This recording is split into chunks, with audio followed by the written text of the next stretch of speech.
This slow air came to me long before I bought my workshop on Elco Street, Bray, and it's rather an insignificant road, I think. So I called it the Bonnie Braes of Elco, which makes it sound much grander than it is.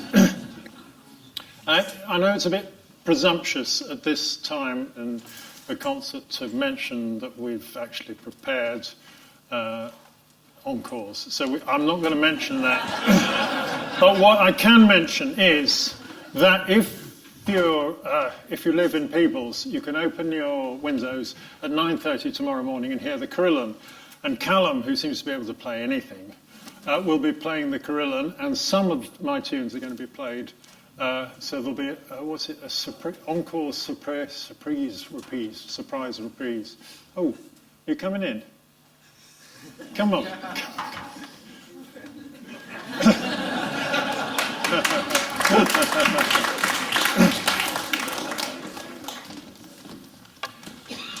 So yeah, we'll start with this tune. I think that's it.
Now it's Callum's turn for a solo. We came into each other's lives about 10 years ago, and I made him this set of pipes, and he started doing things that defy the laws of acoustics.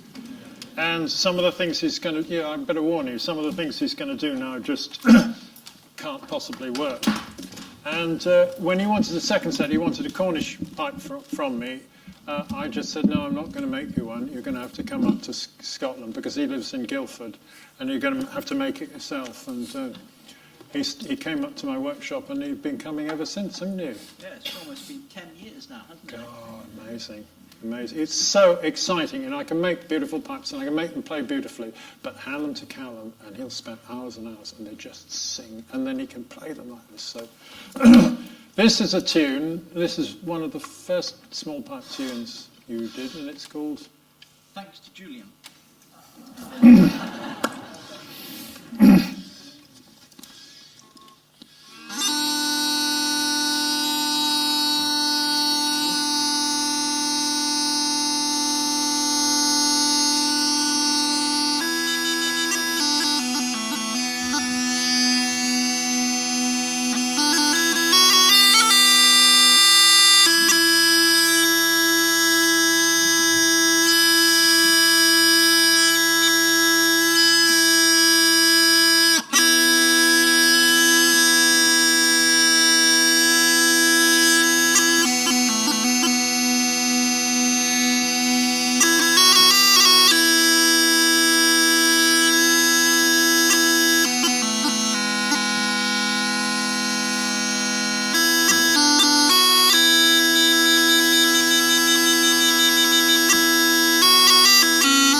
This August I was staying with my friends Matt and Carolyn Buckley, who live near Richmond, Vermont, in the USA.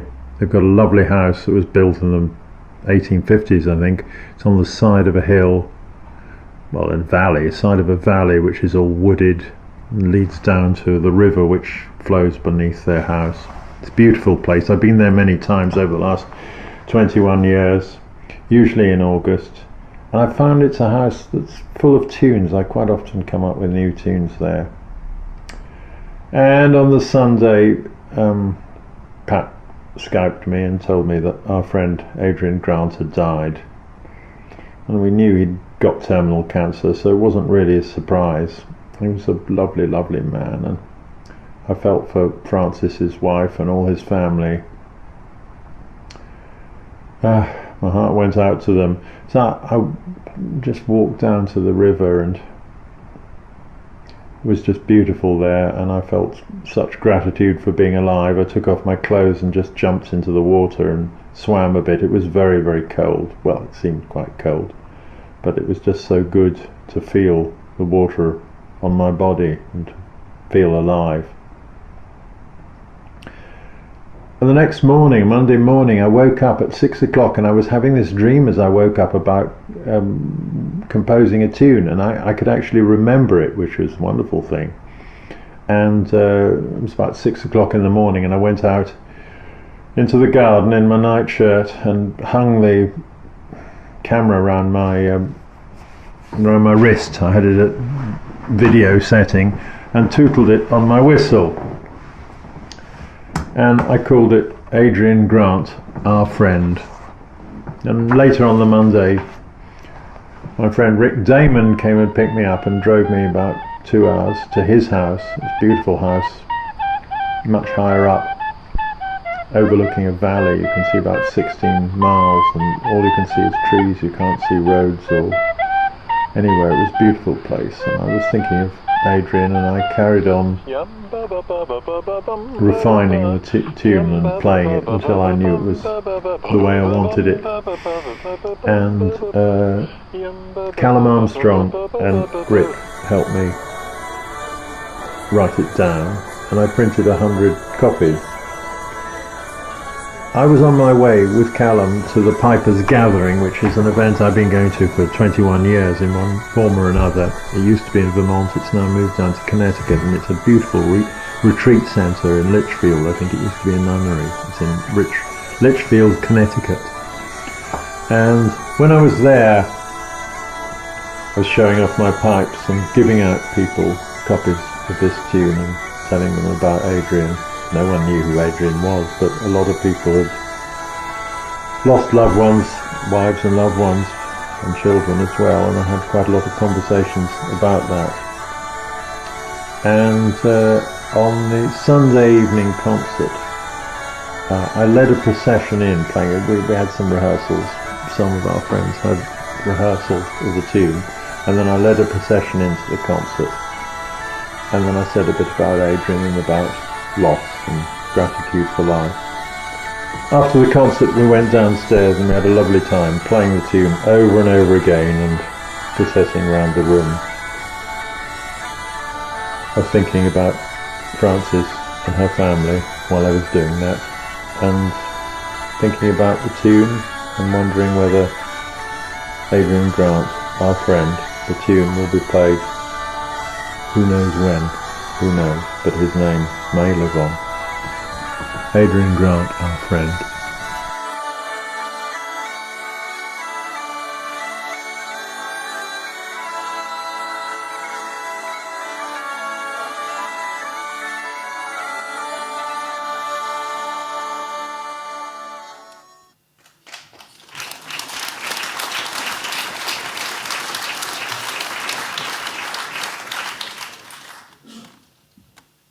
Video was put together by Tom Swift. It's amazing seeing it on a big screen. I've seen it on YouTube, and lots of other people have as well. But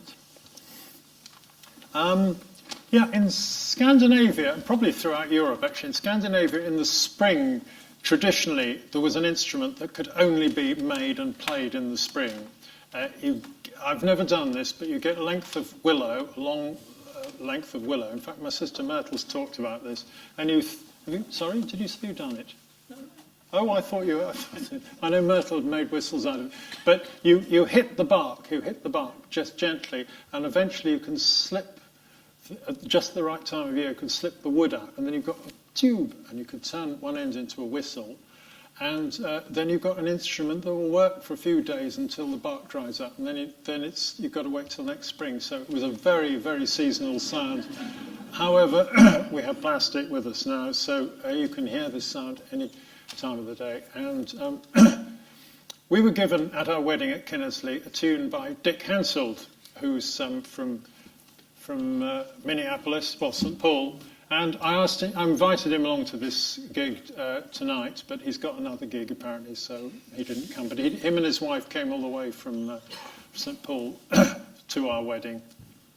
So tonight I asked Steve to play it, and then Pat and Jess and Penny decided to join in, and it's wonderful. So we've got a quartet of willow flutes. I'll just explain a little bit about the willow flute. It works on a harmonic scale. It only has it doesn't have finger holes like a whistle, so it works on a very specific harmonic scale. So the tunes are written for it are on only a very specific number of notes. So yeah, it's called, what's it called? It's called Pat and Julian's Wedding, isn't it? Yes, right. Do you want the mic sort of more in the middle, or you? We'll just broadcast. Right. Acoustic.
I've only ever once tried to make one of those, and that was on Thursday. No, maybe it was Wednesday. I was going down. Is it Dean's Wine? The one next, just behind the medical hall, that little wine there. And there was a bit of white plastic tube there, so I thought I'll go back and make one. And it was quite a long piece, so Pat couldn't play it at all. She couldn't reach down there, and it doesn't play very well. So at some stage, I'm going to cut it a bit shorter and then start again and see whether my next attempt is any better. One of the joys of living in Elco Street is it's very near Crossland Crescent, and lots of you live, some of you here anyway, live in Crossland Crescent. And one person particularly is Joan Morrison, and one of the delights of some June the 11th is I wake up and find in the porch a little rolled up piece of paper, and it has a birthday ode from Joan in it. She's amazing what she does. The most spectacular one she's ever done was for my pension party, quite a few years ago that was now. And I asked her, it's in the book, and I asked her to share it with me, with us. So where is Joan? Are you there? Step forward, Joan.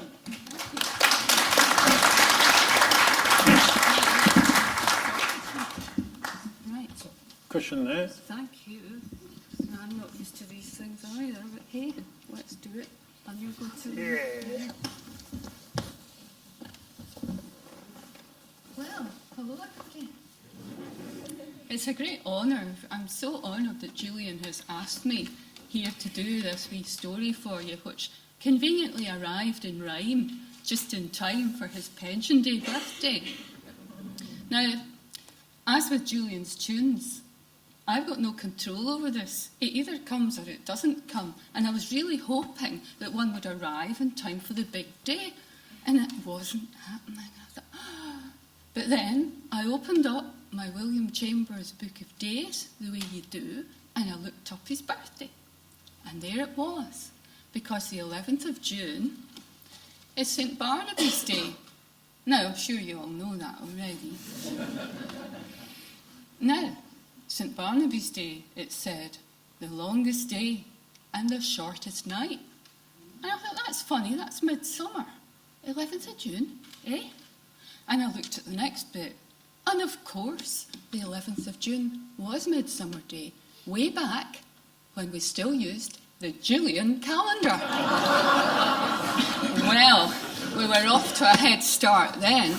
And one of the great things about midsummer, of course, is that is when the fairies are very active. Now, Scottish fairies, as you might know, are not pink and frilly. They can give you gifts. You've got to keep on the right side. You must, just in case. And one of the things you do to keep on the right side is leave out gifts of food. And I had seen Julian do this. I don't know if he knew that's what he was doing, but he did it. So, yes, I better make sure I haven't missed anything out. Well, here it is. Midsummer Pipes, the man, the myth and the magic. I sing of Julian Goodacre, celebrated bagpipe maker, good in word and good in deed, and good at making bagpipe reeds. He makes them out of yoghurt pots, believe it or believe it not. I told this story at the time, when Julian was 49. But now, the river of time, it flows so fast that now it's come to this at last, that Julian has his pension day, which causes all of us to say, now Julian, you will have lots of money to buy yoghurt pots. May you not lack for fire or food or tea or wine to do you good, and may you always have warm socks to warm your feet when out on walks. And may the hat upon your head be ever purple, green or red. May you have many a happy day. May music always light your way. And now I'll tell of ancient lore that has come to light since those days of yore. True Julian lay on the river bank, and a fairly spied wee zee. The fairest lady that ever he saw stepped out from behind a tree. Her skirt was of the grass-green silk, her mantle of the velvet fine. She stepped up close to him and said, "Are you the man that makes the wine?" "I am," he said. "Yes, that is true. And who are you that does inquire?" "I am the Queen of fair Elfland, and I've come to grant you your desire." Barnaby bright, the longest day and the shortest night. If Julian's calendar still held sway, your birthday would be in Midsummer Day. A midsummer child, and you never knew that the fairies keep special watch over you?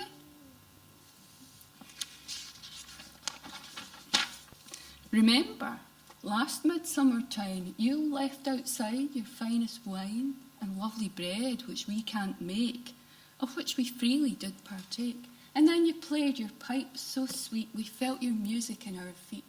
We drank, we danced the night away until the morning brought the day. You gave us gifts by the rule of 3. Now you shall have a gift from me. So, Julian Goodacre, what will it be? The stories of pipers in fairy hills. They go in there and learn amazing skills. They come out in what seems like a night and a day, and forever after they're able to play the most beautiful chanters, the sweetest notes that they learned in the land that time forgot. I could grant you kisses 3. You could come to fair Elfland with me. Though that Thomas the Rhymer's still about, I wish he'd go home. He's wearing me out. 7 centuries on and he never misses. At the crack of dawn, I get tea and kisses. Then he's harping and carping to one and all. Should I really be kissing musicians at all? Kisses from me are not given to many, but it seems as if you don't want any. Oh no, Julian says, now don't take it like that. It's just that it wouldn't be fair to Pat. World peace is what I wish to see. Could you do it? Could it be? The elven queen stood very still. True, Julian, I cannot cure that ill. It's far beyond the power of the elf. I've no power over others, only over myself. Creating more music's the wish of my heart, but it's not fair to do it by magical art. But there's one thing a bagpipe maker needs, the secret of making excellent reeds. Oh well, if that's all you really need, I can show you a way to make wonderful reeds. And now, a penny for your thoughts. And she handed him 7 yoghurt pots. This excellent method I'll now teach to you, from family-sized Greek to petit falou. So she taught him the art of the yoghurt pot reed, and soon he was knocking them out at speed.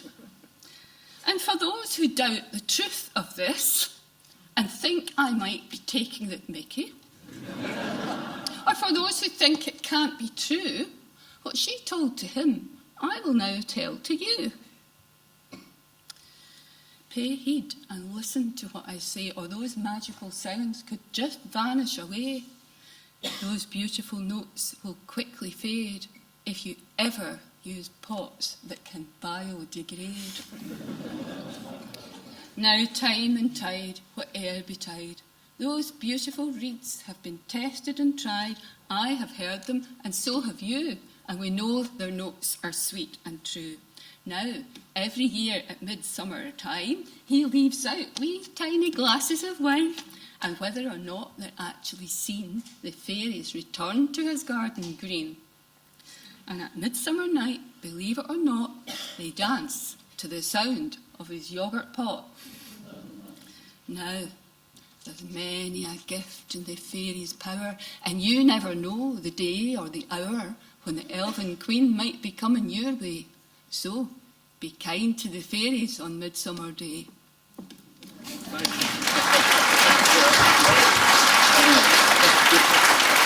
Take a bow, there we go.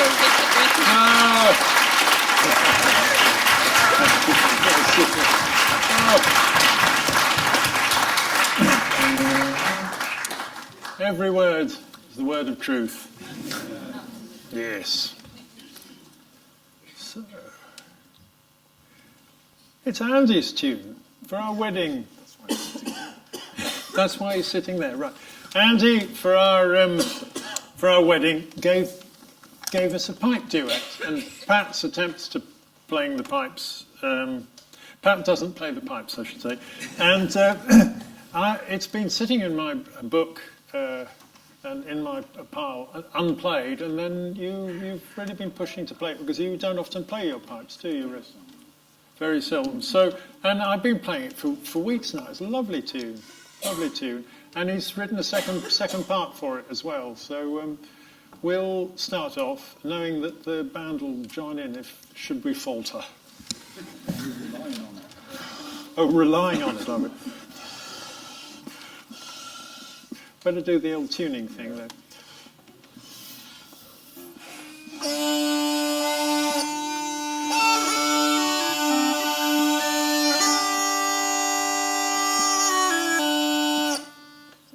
Sounds okay?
Great. What do we do now? What do we do now?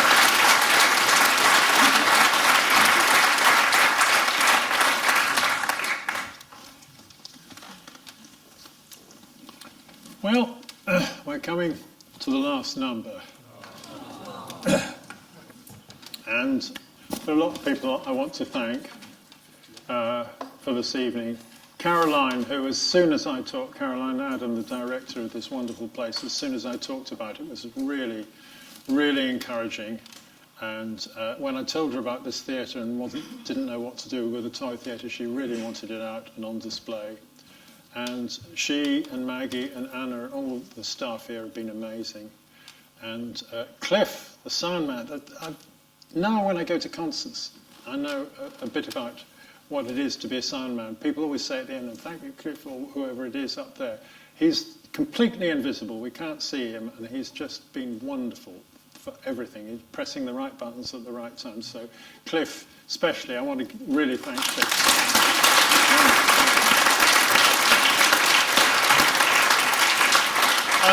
And my band is just wonderful. Steve and Andy and Pete and Callum and John Francis, you've all been yesterday the practice was just amazing. They all sort of pulled together and it's been wonderful. And I look forward to playing again with you. It's just very, very special. So thank you. Thank you.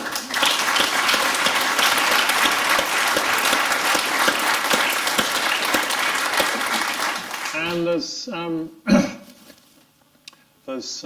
Pat and Jess and Penny. And you saw, Penny, you came up playing the cabasa, and I never even sort of credited you, but thank you very much. Wonderful. And yeah. And Joan. Joan, thank you so much for doing that. It's great.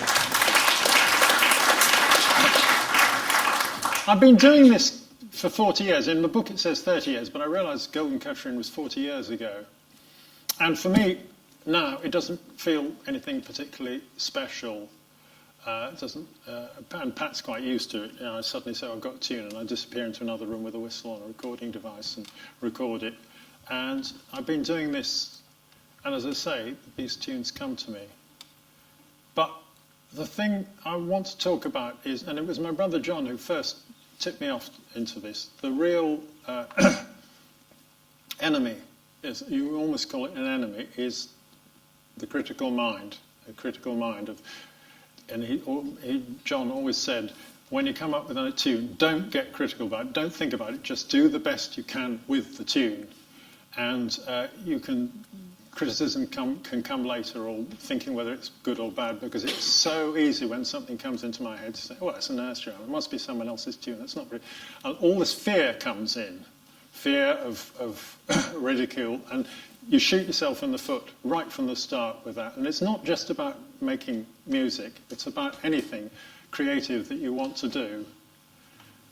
Don't shoot yourself in the foot before you start, just have a go. So if you want to write poetry and you've always thought that, I can't do it, it wasn't very good, just do it. I mean, all these people just gone ahead and done it. So your enemy, if you hear that voice in my head saying, oh, I'd never be able to sing in public or whatever it is, just say, thank you for sharing.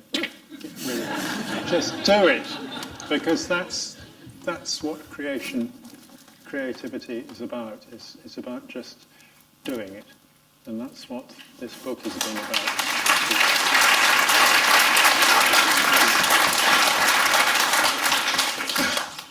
Now, we've got one more number, as I said, and I need to set maps. Can I have a D? Have you got a good D in there?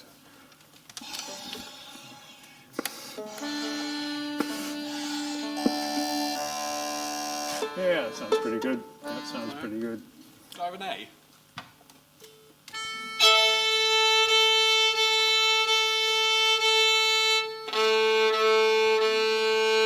He's got all the notes. You've got all the notes. Does anyone else want another note?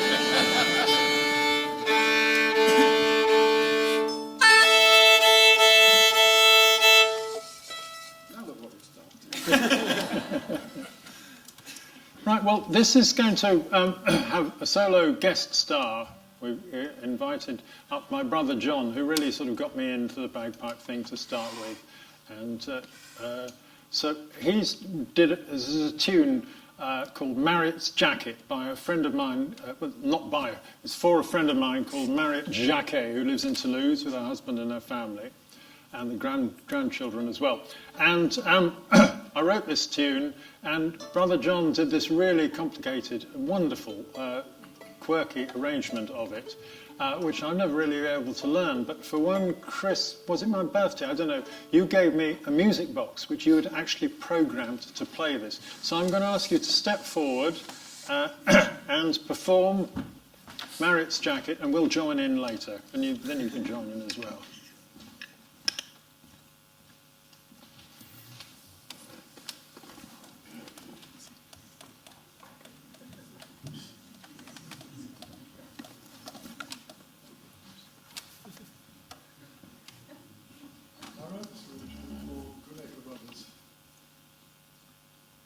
Julian never really learnt his part, so I thought I'd try mechanical technology to teach him.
stand up and take a bow now. I think we all take a bow.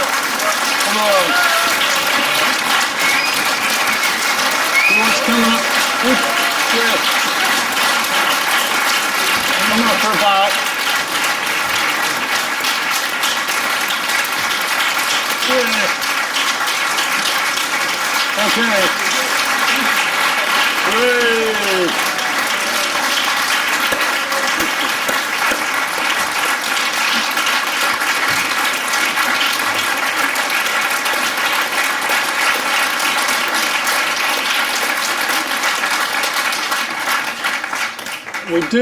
We do, I think, just have time for a couple of little things. So if you'd like to take your seats again.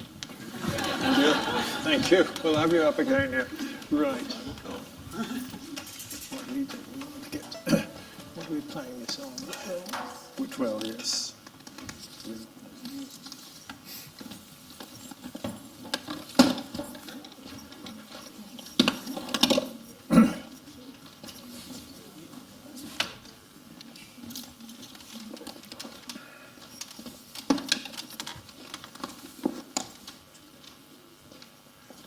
This is a very, very simple waltz of mine, and it's been really very popular, and it's got a lovely, crazy story with it. Whitwell, it's called the Whitwell Waltz, and does anyone know Whitwell? I think it's about 120 people, and there was a pub, I shouldn't think there is anymore, and a church, and when I went to the church it was locked. And it's just near Rutland Water. One of the roads out of it actually sort of goes along and then just sinks into Rutland Water. So it's they wanted to put themselves on the map. So they decided to do some twinning. So they wrote to the Mayor of Paris and said they wanted to twin. And he didn't reply. So I'd like to quote from the Rutland Times. This is in 1980, the Rutland Times. Rutland Times. Having dispatched a note of some importance to the Mayor of Paris, Monsieur Chirac, indicating that unless anything was heard to the contrary before 20-30 hours on the 13th of June 1980, a state of twinning would exist between Whitwell-sur-Lot and Paris. I have to report that no such reply has been received, and therefore a state of twinning exists between the two communities. God save the Queen!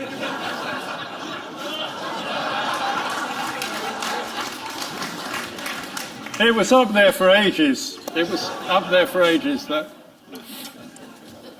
How many times are we playing it? We're playing 5 times.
Well, Pat talked right at the beginning about Polska, about her obsession about Polska, and I never really got the music. The pulse in it is very strange. The beat isn't kind of regular, but the beauty of the dance is just amazing, seeing it danced. And when she took me to Sweden, we went to 4 big dances, I mean massive halls. They seemed about as big as the Borough Hall.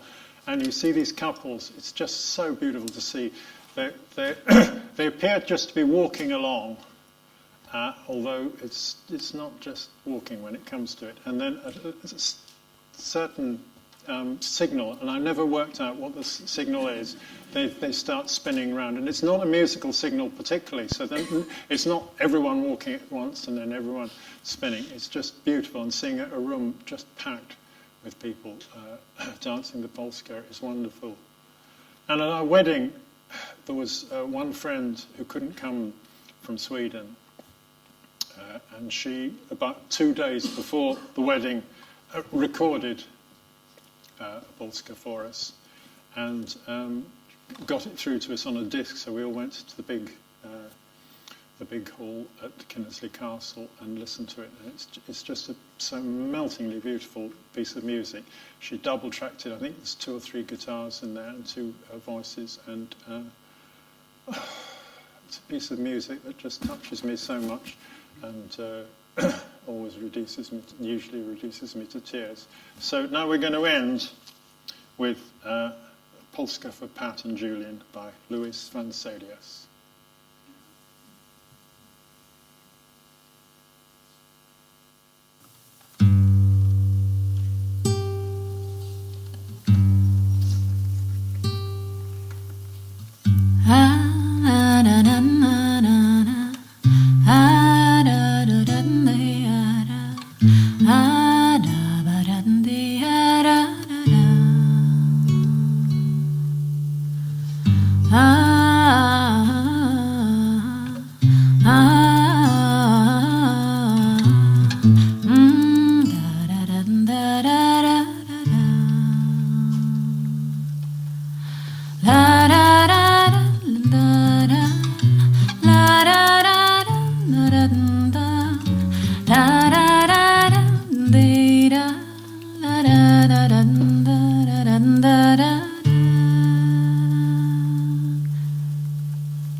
you.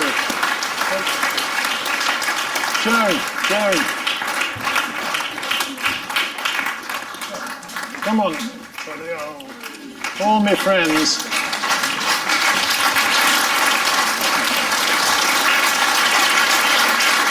Sorry? Yes, 1, 2.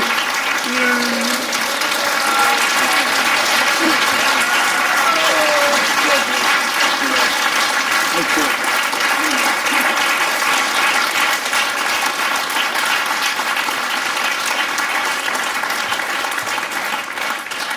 Thank you to all my friends and my family, and thank you all for coming tonight. And thank you to you.